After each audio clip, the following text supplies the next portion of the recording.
5 বছর মাফ করে দেয়া হবে। এইভাবে যদি কারেকশন করা শুরু হয়ে যায়, এক একটা কয়েদি আল্লাহর ওলি হয়ে বের হবে। সুযোগ আছে না নাই? কিন্তু আমরা ছাগল চোররে ধরে জেলে দিলাম।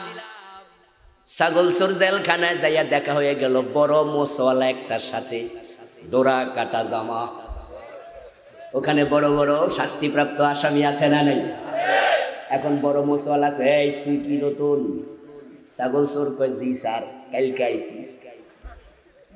কি অপরাধ? কয় স্যার ছাগল চুরি করছি। ওই মোচওয়ালা ধমকায়া কয়, তোদের কারণে জেলখানার বদনামি। জেলে যদি আইবি বেশি কিছু কইরাই দিবে না, আশা তো লাগছেই। ছাগল চুরি করলি কেন? ছাগল চোর কয়, স্যার বস আপনি কি কইরাইছেন? কয়, আমি ব্যাংক ডাকাতি করতে গেছিলাম রে, কপালটা খারাপ, ধরা খাইয়া গেছি, না হয় কিন্তু এক রাতে কোটিপতি। ছাগল চোর কয় কি স্যার, আমি তো মাত্র 6 মাস থাকবো, এরপরে কিন্তু বাইরুমা আমার একটু শিখাইয়া দেন।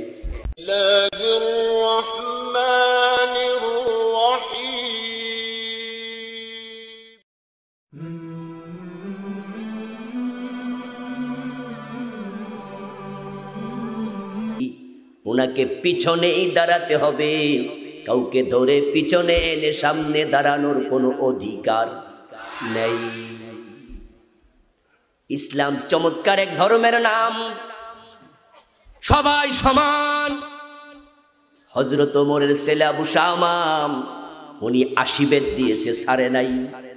আজকে যদি আমাদের মন্ত্রী, আমাদের এমপি, আমাদের নেতা, আমরা সবাই বলে দিতাম, ওসি সাহেব আপনার থানায় মদ পান করলে ধরে 80 বেত লাগাবেন, আমার ছেলে হলো ছাড়বেন না। এমপির ছেলে, মন্ত্রীর ছেলেকে যদি ওসি সাহেবেরা 2 দিন ধরে 80 করে বেত দিত, সাধারণ পাতি নেতার পোলা এমনি সোজা হয়ে যেত।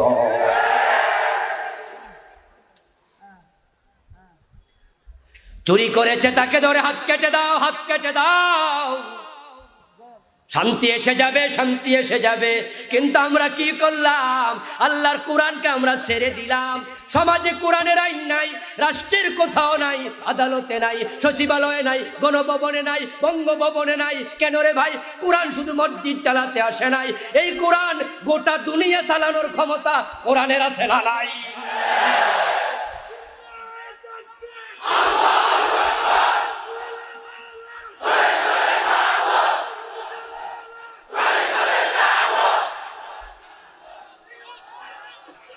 আমার ভাইয়েরা, এই কোরআন যদি সমাজে কায়েম করা যায়, জাহিলিয়াত যেমন দূর হয়ে গেছে, বর্তমান নব্য জাহিলিয়াত দূর হয়ে যাবে। রাসূলুল্লাহ সাল্লাল্লাহু আলাইহি ওয়াসাল্লাম ঘোষণা করে দিলেন, আমার মেয়ে ফাতেমা চুরি করলে তারও রেহাই নাই। তো সাধারণ চোরেরা তো ভাবছে উপায় নাই। এখন আমরা ছাগল চোর, গরু চোর ধরে জেলে দেই, আর আপনারা মনে মনে কন যা হোক আমার ছাগল গরু নিরাপদ হলো। ছাগল চোর জেলে গেছে, আপনি খুশি হওয়ার কোনো কারণ নাই। কারণ ওই ছোট ছোট সিসকে চোরগুলো জেলে ঢোকে চোর হইয়া, বের হয় ডাকাত হইয়া।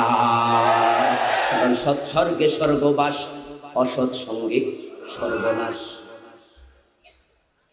ওই জেলখানার মাঝে কারেকশনের কোন সিস্টেম রাখা হয়নি যেভাবে রাখা উচিত ছিল।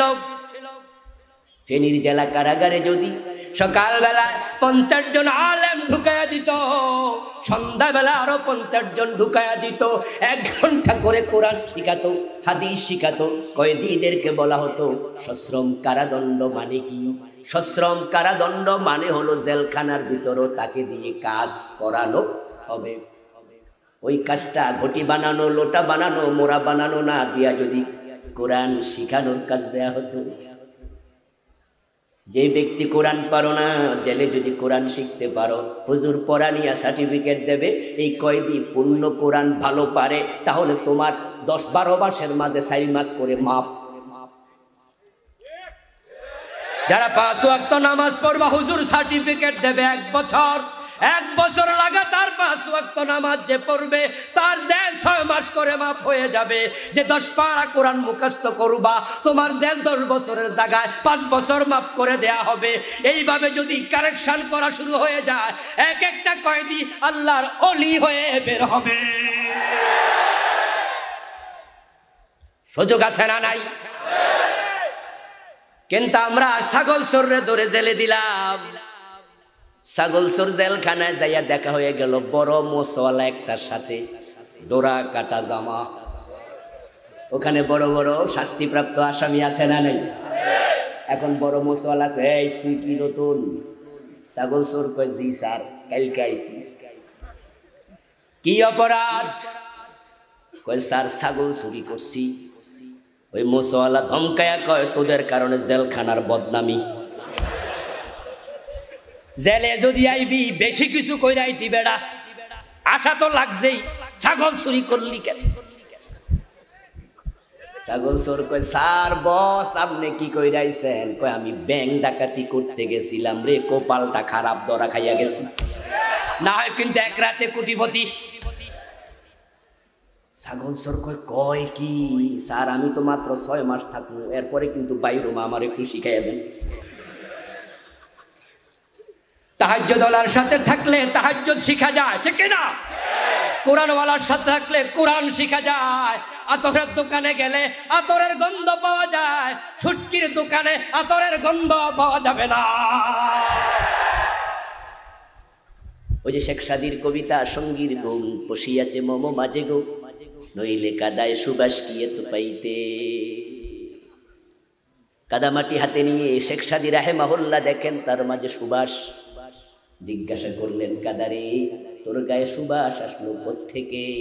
কাদা বলে, একটা গোলাপ ফুল জড়ের তাড়নায় তার ডালা ভেঙ্গে আমার গায়ে লেগেছিল, তাই ওই ফুলের গন্ধ এসে গেছে। সঙ্গীর গুণ বসিয়াছে মম মাঝে গো। আসবাতু মুতাআসসিরা, বিশ্ববিখ্যাত আরবি প্রবাদ, সঙ্গীর প্রভাব পড়বেই। 100% পর্দা করে এমন একটা মেয়েকে যদি আপনি কোন কলেজে ভর্তি করে দেন, যেই কলেজে সব মেয়েরা স্কার্ফ ছাড়া চলে, ক্রস ওড়না গায়ে দিয়া বেপর্দায় চলবে, বোরকা পরা নিষেধ, এমন কলেজে ভর্তি করে দেন, আপনার 100% পর্দা করোয়া মেয়েটাকে, ওদের সাথে মিশে দেখবেন 15 দিন পরে চেঞ্জ হয়ে গেছে। এখন হেও বোরকা পড়তে শরম শরম লাগে। আবার যদি একটা বেপর্দা নারীকে আপনি পর্দাওয়ালা মাদ্রাসায় ভর্তি করে দেন, একদিন 2 দিন যদি ওড়না খুলে যায়, 3য় দিন সেও বোরকা পরা শুরু করবে। এটাই নিয়ম। সঙ্গীর প্রভাব পড়বেই। এই জন্য হযরত আলী বলছেন, ইজা কারানতা ফাকারিন তাকিয়ান মুহাজ্জাবা, তুমি যখন কাউকে সঙ্গী বানাবে দেখবে তার তাকওয়া আছে না নাই। কারণ মুত্তাকির সাথে চললে মুত্তাকি হওয়া যায়, চোরের সাথে চললে চোর হওয়া লাগে। বড় মোচওয়ালা থেকে এখন ওই ছাগল চোরা শিখবে কেমনে ব্যাংক ডাকাতি করে। 2 দিন 3 দিন ট্রেনিং নেয়ার পরে ওই ছাগল চোর মনে মনে বলবে আফসোস করে, জেলখানায় আরো আগে আইলাম না কেন। এবং সে বের হওয়ার সময় সিদ্ধান্ত নেবে, জেলের মাটি দইরা প্রয়োজনে সে শপথ করবে, সে বলবে ছাগল এখন মাগনা দিলেও আর। এখন সে জেল থেকে বের হইয়া ছাগল চুরি করে না। এলাকার লোকেরা মনে মনে কয়, আল্লাহর ওলি হইয়া বাইরেছে। ওখানে তো ওলি হওয়ার পরিবেশ নাই। তাই আপনার সন্তানকে বাঁচাতে চাইলে কোরআনের কাছে আবার পাঠানো দরকার আছে না নাই? কোরআন হক জীবনের ফাউন্ডেশন। আজকে মা বাবারা টেনশনে থাকে, সন্তান তার অধীন থেকে বের হইয়া কোথায় গিয়ে নষ্ট হয়ে যায়। ইন্টারমিডিয়েট পর্যন্ত কাছে রাখা সম্ভব।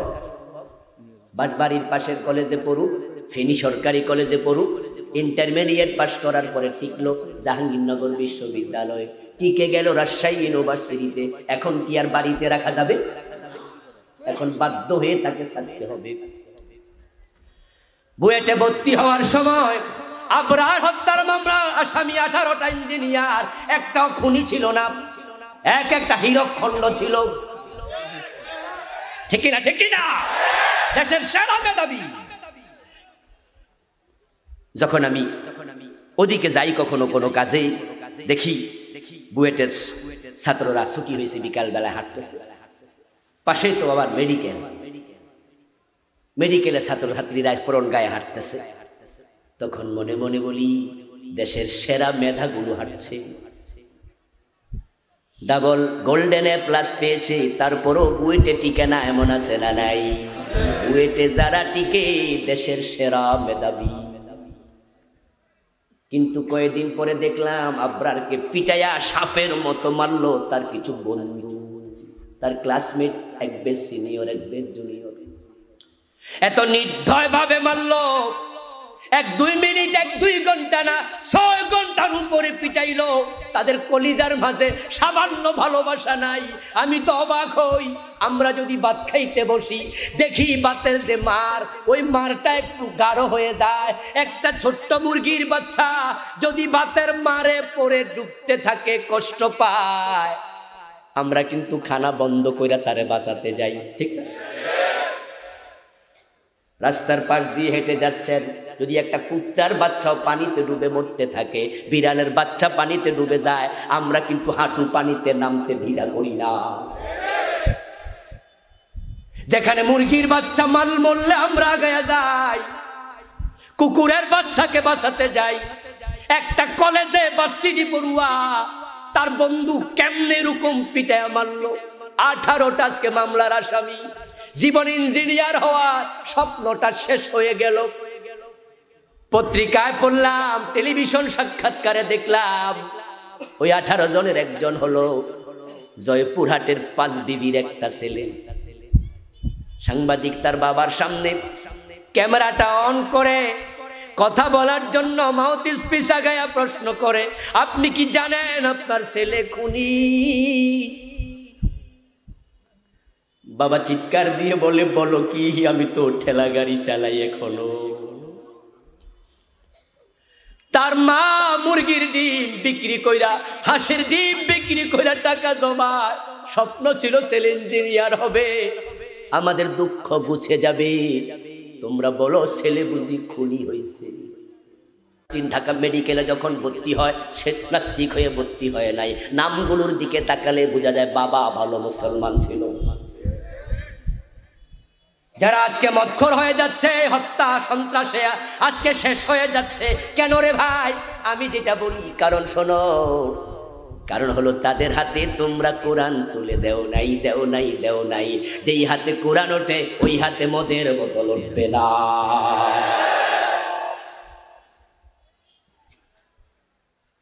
ভার্সিটিতে ভর্তি হলে পরে কার সাথে মিশে বলা তো যায় না।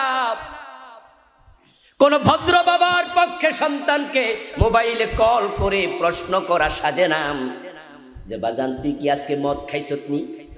এই প্রশ্ন কোনো ভদ্রলোক ছেলেকে করতে পারবে না। কিন্তু বাবা জানে কিছু মদখোর গাঁজাখোর তার ক্লাসমেটদের মাঝে আসে না নাই, আমার ছেলে আবার নষ্ট হয়ে গেল কিনা, কিন্তু প্রশ্ন করা সাজে না। কিন্তু একটা প্রশ্ন করা সাজে, সেটা হলো বাবা আজকে সকালে তুই কোরআন তেলাওয়াত করছিস কিনা? আপনার সন্তানের হাতে কোরআন তুলে দেন, সন্তান হোক আপনার কোরআনের পাঠক। ছেলে যদি বলে হ্যাঁ বাবা আমি আজকে সকালে 5 পৃষ্ঠা কোরআন পড়েছি, 1 পৃষ্ঠা পড়েছি, 5 আয়াত তাফসীর পড়েছি, আপনি নিশ্চিন্তে নাকে তেল দিয়ে ঘুমায় থাকেন। যেই হাতে কোরআন ওঠে ওই হাতে মদের বোতল উঠবে না। তার প্রমাণ আমাদের মাদ্রাসাগুলো। হাটহাজারী মাদ্রাসায় ছাত্র আছে 10,000-এর বেশি। আপনারা বলুন তো, সবগুলো হল তল্লাশি করলে মদের বোতল পাওয়া যাবে? একটা পাওয়া যাবে? কিন্তু ভার্সিটিগুলো তল্লাশি করলে হলের অবস্থা এমন হয়ে যায়, এমন হল আছে যেই হলে বইয়ের চেয়ে মদের বোতল বেশি পাওয়া যায়।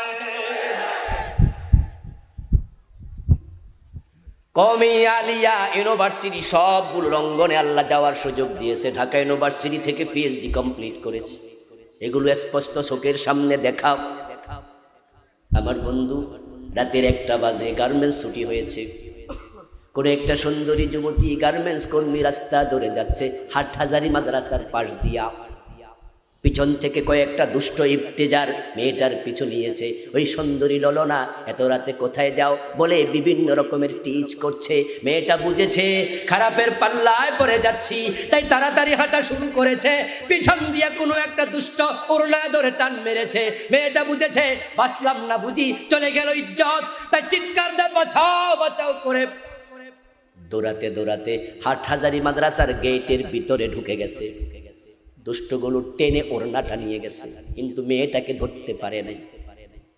আপনাদের কাছে জানতে চাই, এই মেয়েটা যদি ওড়না ছাড়া তামাম রাত হাটহাজারী মাদ্রাসার গেটের ভিতরে কাটায়, ধর্ষিতা হওয়ার কোনো সম্ভাবনা আছে নাকি?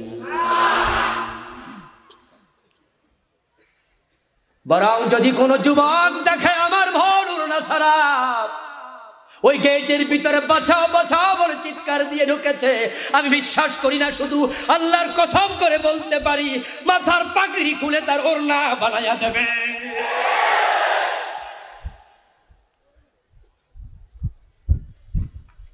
কিচ্ছু মনে করবেন না, বাস্তবতা বলছি। জাহাঙ্গীরনগর বিশ্ববিদ্যালয়ে রাতের বেলায় যদি চিৎকার দিয়ে হে ঢুকতো, নিরাপত্তা পেত তো।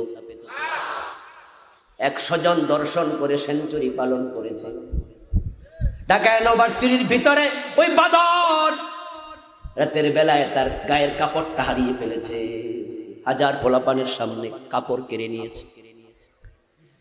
আমরা ভার্সিটির দোষ দেই না, আমরা দোষ দিচ্ছি এক জায়গায়, সেটা হলো এক জায়গায় কোরআন আছে আর এক জায়গায় কোরআন রাখা হয় নাই। যদি ভার্সিটিতে কলেজে এই কোরআন ঢুকে দিতে পারতা, আমাদের কলিজার টুকে সন্তানগুলো প্রফেসর হতো, ডাক্তার হতো, ইঞ্জিনিয়ার হতো, সাথে সাথে কোরআনের আলেম হয়ে যেত। বাবা মারা গেলে সন্তান ডাক্তার, জানাজার ইমামতি করত। কিন্তু কোরআন আমরা ছেড়ে দিয়েছি, সিলেবাসে কোরআন অপশনাল হয়ে গেছে। ইংরেজি খুব দরকার, তাই আগে ছিল 100, এখন হয়েছে ইন্টারমিডিয়েটে। বাংলা খুব লাগবে, আগে ছিল 100, এখন হয়েছে। আমাদেরকে আধুনিক হওয়া লাগবে, তথ্য প্রযুক্তি 100 নম্বর শিখব। আমাদেরকে আধুনিক হওয়া লাগবে হুজুর, ইংরেজি তোমরাও শিখতে হবে। ইংরেজি লাগবে, বিজ্ঞান লাগবে, ভূগোল লাগবে, অর্থনীতি লাগবে, কিন্তু কোরআন এটা একটা অপাংতেয় কিতাব, হইলে হইল, না হইলে নেই। আমার দোস্ত, কাবার অঙ্গনে বসে আছি, রমজান মাস, আসরের পরে কাবার গিলাফের দিকে তাকাচ্ছি, কাম নাই কাজ নাই, খাওয়ারও সুযোগ নাই, রোজার মাস, নফল নামাজও নাই, আসরের পরে মাগরিব পর্যন্ত নফল নামাজ পড়া জায়েজ নাই। তো বসে বসে আর কি করব, কাবার গিলাফ দেখি, কারণ কাবার দিকে তাকালেও সওয়াব আছে না নাই। বসে আছি, ডান পাশ থেকে চমৎকার তেলাওয়াত, মধুর সুরে এক আল্লাহর বান্দা তেলাওয়াত শুরু করলো। একটু মাথাটা কাত করে তাকায়া দেখি আল্লাহর এমন এক বান্দা কোরআন পড়ছে যার মুখে কোনো দাড়ি নাই, কিন্তু তেলাওয়াতের সুর এত চমৎকার, এত বিশুদ্ধ, যেটা এই লোক থেকে আমি ভাবতেও পারি না। তার দিকে তাকায় একটা মুস্কি হাসি দিলাম। লোকটা তেলাওয়াতটা বন্ধ করে আমার সালাম দিল, জবাব নিলাম, জিজ্ঞাসা করলাম মিনাইনা আনতা, কোত্থেকে আইছো, বাড়ি কই? তখন বলে আনা মিন ইজিপ্ট মিন মিসর, আমি মিশর থেকে এসেছি। তেলাওয়াত শুনে আমি বুঝেছি সাধারণ আলেমের তেলাওয়াত এত ভালো হয় না, নিশ্চয় হাফেজে কোরআন হবে। জিজ্ঞাসা করলাম আনতা হাফিজুল কোরআন, তুমি কি কোরআনের হাফেজ? তখন সে বলে আলহামদুলিল্লাহ আনা হাফিজুল কোরআন, আমি হাফেজ। আমি বললাম মাহের পাতুকা, ভাইজান পেশা কি, করেন কি? আনা মোহান্দেস, আমি ইঞ্জিনিয়ার। আমি আরো অবাক হলাম, আমার দেশে কত ইঞ্জিনিয়ার পাওয়া যায়, কোরআন দেখে দেখে পড়তে পারে না, সে ইঞ্জিনিয়ার কোরআনের হাফেজ। সিলেবাসে যদি কোরআন থাকে তাহলে আমরা কোরআনওয়ালা পেয়ে যেতাম। যদি কোরআনটা সমাজের সব জায়গায় ছড়িয়ে দেয়া যায় তখন মাদক নির্মূল হবে, অপসংস্কৃতি নির্মূল হবে, আবার কলিজার টুকরা সন্তানেরা সোনার মানুষ হিসাবে বড় হতে থাকবে। 10 তলা বিল্ডিং দেখেছেন, কত সুন্দর তার জানালা, কত সুন্দর তার ওয়াল, কত ডিজাইন করা, তার কারুকার্য করা বিল্ডিং এর চৌসাই। কিন্তু আপনি ভুলে যাবেন না মাটির তলায় এমন কিছু ইট আছে যেগুলো দেখা যায় না। সেগুলো না থাকলে বিল্ডিংটা দাঁড়াতো না। ওই ফাউন্ডেশনের উপর বিল্ডিং দাঁড়ায় আছে। ফাউন্ডেশন যত মজবুত বিল্ডিং তত মজবুত। ফাউন্ডেশন নড়ে পড়ে বিল্ডিং হবে নড়ে পড়ে। ফাউন্ডেশন দুর্বল করে উপরে বিল্ডিং তুলিও না, ওই বিল্ডিং মাথার উপরে ভেঙে পড়ে যাবে। ঠিক আজকে তাই হয়েছে। কোরআন যতদিন ফাউন্ডেশন ছিল, নৈতিকতা সম্পন্ন মানুষ ছিল, শিক্ষিত কম ছিল, ভালো মানুষ বেশি ছিল। শিক্ষিত বেড়েছে কিন্তু ভালো মানুষ দিন দিন কমছে। এখন MBBS এর অভাব নাই, অনেক বড় ডাক্তার হয়েছে। অধিকাংশ ভালো আছে কম, অধিকাংশের দিকে তাকাও, তারা পেট কাটা ছাড়া কিছু বোঝে না। সেবা আজকে ভুলে গেছে। বড় বড় অফিসার আছে, MA pass BA pass, tie suit পরে বসে আছে সরকারি অফিসে এসি রুমে। ঘুষ না দিলে পাইলে সিগনেচার করে না। ইঞ্জিনিয়ার বেড়েছে বুয়েট সুয়েট কুয়েট রুয়েট ডুয়েট আরো কত। কিন্তু আমরা কি দেখি পত্র পত্রিকায়, এখন আর রড দেয় না, রডের বদলে বাঁশ দিচ্ছে। এত খারাপ মানুষ কেন? উত্তর একটাই, তারা কোরআন ছেড়েছে। এখন ওই কোরআনের দিকে ফিরে আসা দরকার আছে না নাই? পরিবার থেকে শুরু করে রাষ্ট্রের সর্বশেষ অঙ্গ সংসদ ভবন পর্যন্ত সব জায়গায় কোরআন চালু করে দাও। কোরআন নিয়ে যাও, নিজে কোরআন পড়বেন, সন্তানকে পড়াবেন। এমন সন্তান বানায়া যাবেন, আপনার মৃত্যুর পরে আপনার কলিজার টুকরা সন্তান জানাজার ইমাম। এমন সন্তান রেখে যাবেন না যে টুপি হাওলাত নেবে, টুপি হাওলাত নেয়। আছে কিনা? আসছে, বাবা মারা গেছে, দৌড়াই আসছে, জানাজার নামাজে খাড়ায় কয় টুপিটা একটু দে। টুপি হাওলাত নিয়ে এবার কয় হুজুর জানাজার নামাজের নিয়ম বলে দেন। হুজুর বলে দেয় 4 তাকবীরের সাথে এই ইমামের পিছনে ফরজে কিফায়া জানাজার নামাজ পড়ছি, আল্লাহু আকবার। নিয়ত সে শিখেছে, নামাজ শুরু হয়েছে, তাকবীরের পরে দোয়া আছে না নাই? এটা শিখবো কবে? দ্বিতীয় তাকবীর দেওয়ার পরে তো বড় দোয়া, আল্লাহুম্মা গফির লি হাইয়িনা ওয়া মাইয়িতিনা ওয়া শাহিদিনা ওয়া গায়িবিনা। এই লম্বা দোয়াটাই তো মৃত ব্যক্তির জন্য মূল দোয়া। ওই দোয়া তো পড়ে না, চুপ করে দাঁড়ায়া থাকে। এমন সন্তান রেখে যেও না যে সন্তান ভালো করে কোরআন পড়তে পারে না, ওযু জানে না, নামাজ জানে না। এমন সন্তান হওয়ার চেয়ে না হওয়া অনেক ভালো। আপনি অফিসার, আপনি ডাক্তার, আপনি ইঞ্জিনিয়ার, আপনি দোকানদার, ব্যবসায়ী, যে পরিমাণ কোরআন পড়া দরকার পড়ার সুযোগ আপনার নাই। আপনাকে বলছি আপনার একটা সন্তান হেফজখানা দিয়ে দেন। যে ব্যক্তি হাফেজে কোরআন হয়, কোরআনের এক একটা অক্ষর তাকে হাজার হাজার বার পড়তে হয়। হেফজখানার পাশে রাতের বেলায় সুযোগ থাকলে যাবেন। রাতের 3টায় যায় দেখবেন তাম দুনিয়ার মানুষ ঘুমায়, পশু পাখি ঘুমায়, হাফেজরা ঘুমায় না। রাতের 3টায় উঠে গেছে, কোরআন তেলাওয়াত করছে। আপনার সন্তান সবক দেয়, সবক দেয়, আমুক্তা দেয়, সবিনা শোনায়, এক একটা পৃষ্ঠা শতবার পরে আপনার সন্তান হাফেজ হবে। অধিকাংশ হাফেজ হেফজ শেষ করে তখন তারা বালেগ হয় না। এই জন্য দেখবেন রমজানে টেলিভিশন চ্যানেলগুলোতে হেফজের প্রতিযোগিতা হয়, অধিকাংশ হাফেজের মোস ওঠে নাই। হাদিসে পাওয়া যায় রুফি আল কালাম ওয়ান সালাস আসসাবি হাত্তা ইয়াহতালিম। 3 ব্যক্তি থেকে আমল নামার কলম তুলে রাখা হয়। আমল নামা খোলাই হয় না, তার মাঝে একজন হলো নাবালেগ শিশু। হাদিসে পাওয়া যায় যে ব্যক্তি কোরআনের একটা হরফ পড়ে তার সওয়াব হবে কমপক্ষে কয়টা? মান ক্বারা হারফাম মিনাল কোরআন ফালাহু আশরু হাসানাত। রাসূলুল্লাহ বলেন কমপক্ষে 10 নেকি। এখন আপনার ছোট্ট বাচ্চাটা 7 বছর বয়স, রাতের 3টায় উঠে কোরআন তেলাওয়াত করছে হেফজখানায়। আল্লাহর হাবিব বলে প্রতি অক্ষরে 10 নেকি, কিন্তু তার আমলনামাতে এখনো খোলাই হলো না। তার আমলগুলো কি বাতিল হয়? উত্তর হলো মোটেও না। আদাল্লু আলাল খায়রি কাফাইলিহি, ওই আমলগুলো বাবা মায়ের আমলনামায় যোগ হতে থাকে।